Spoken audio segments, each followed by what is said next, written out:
Alright, so now you should be able to see how this thing's supposed to work.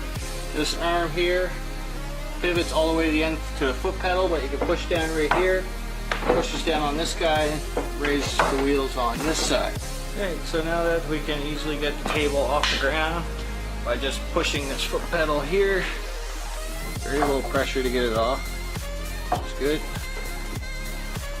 Now I'm going to put my shelf back on, load it up with all the tools, and figure out how we're going to lock it in the down position. Alright, so what I came up with for a locking mechanism is just basically a cross member I mounted in here, and then the leftover piece of 1/2 pipe I used for a hinge point, and a leg that comes down to hold this arm in the down position. So basically that's what fits on its legs, and push it down, that puts it on its wheels. Pretty simple, but it works.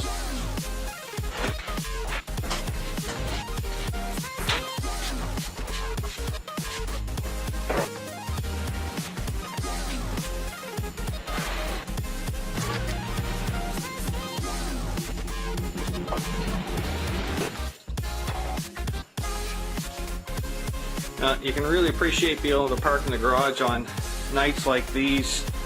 You're expecting a whole bunch of snow through the night, so that's why I needed to get the workbench on wheels, so I was able to get it all the way to the front of the shop. Table saw can go against the wall, and you can get the vehicles in, so it works out pretty good. I hope you like this project, and please like, comment, subscribe.